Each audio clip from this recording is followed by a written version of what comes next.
Hey, thanks for putting up with my noodling. I'm Kimo Hussey, and one of the wonderful, wonderful things I get to do is to visit my good friend Sean to come and play ukuleles for you. Because we live in a time when it's tough to travel, and more often than not, it's very, very difficult for people who live outside of Hawaii to experience wonderful, wonderful ukes, especially the likes of which Sean has in his shop all the time. So one of the wonderful things I get to do is to come and visit and become acquainted with ukes like this.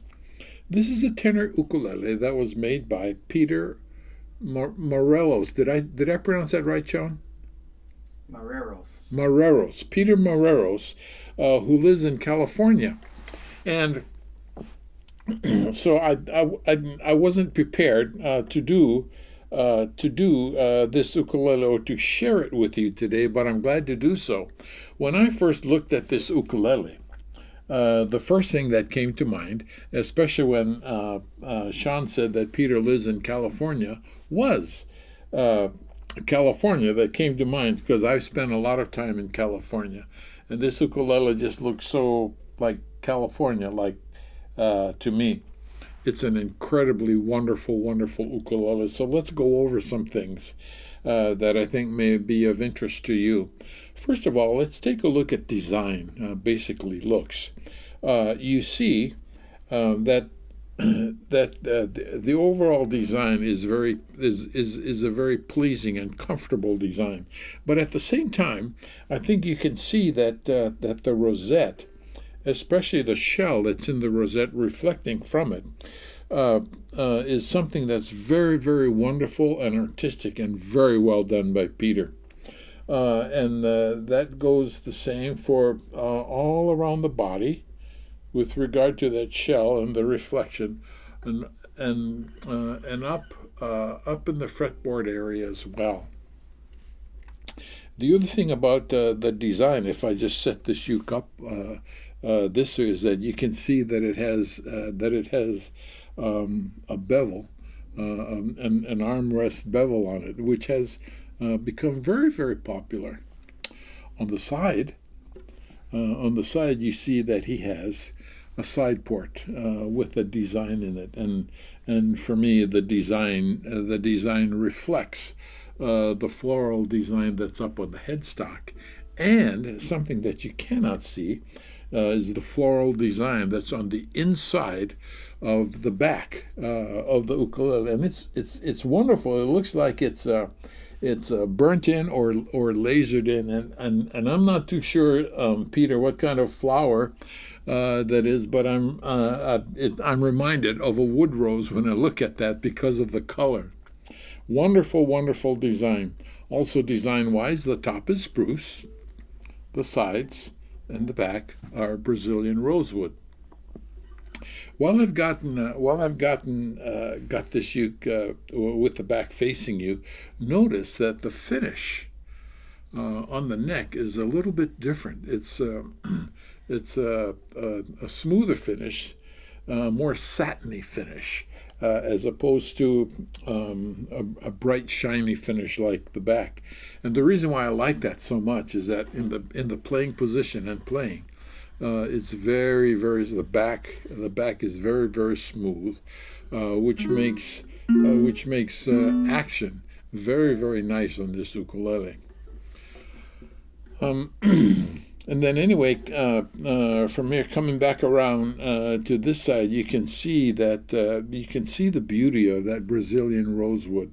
And there's this ukulele, actually, the back and sides is a shining example of why Brazilian rosewood has developed the reputation that it has, not only for beauty, but for sound. And we'll get to sound in just a second. Well, we'll get to sound right now. Listen to this as I play the individual strings. The sound on each string is very, very distinct. And as I play a chord in different chords, you you can hear that the blend is very, very strict and wonderful. Along with the sound comes action. One of the things about the looks is that you can see that Peter's work is very, very exacting and beautiful. And one of the things that follows suit with that is action. Because of his work, the action on this ukulele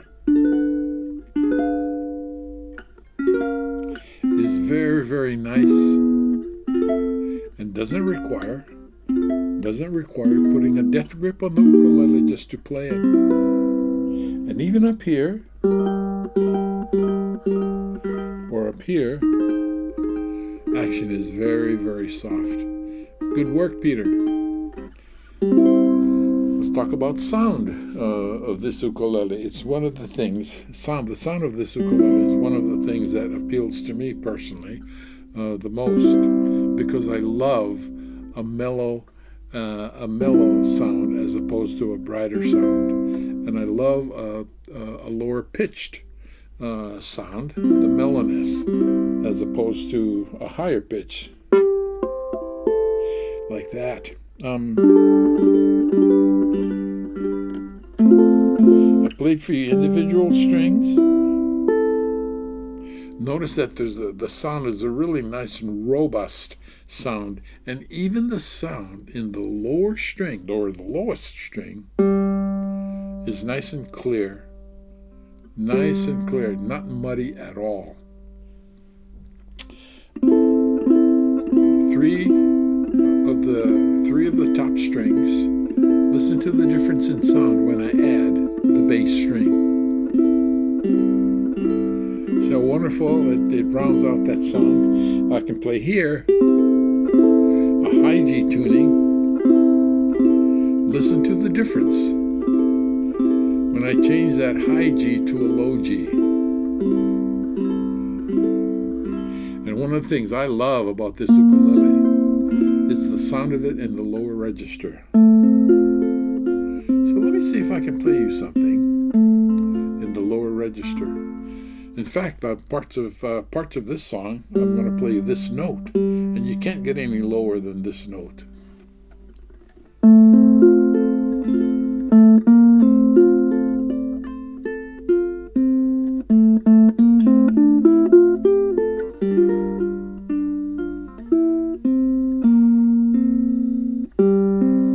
There's that low note.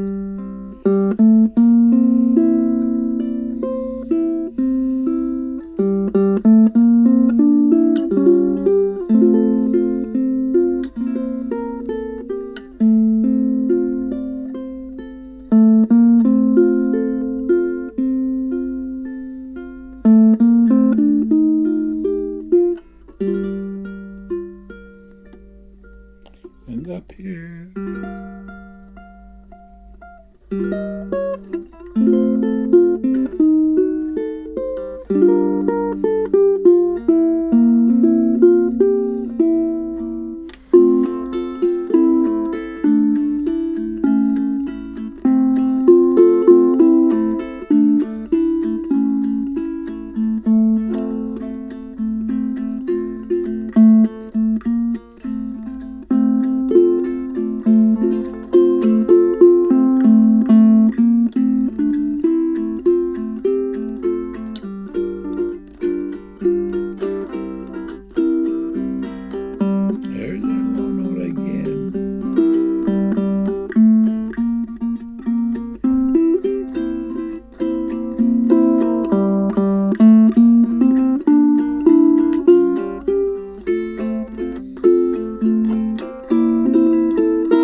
And you see, when I play up here, we also get very, very clear sound.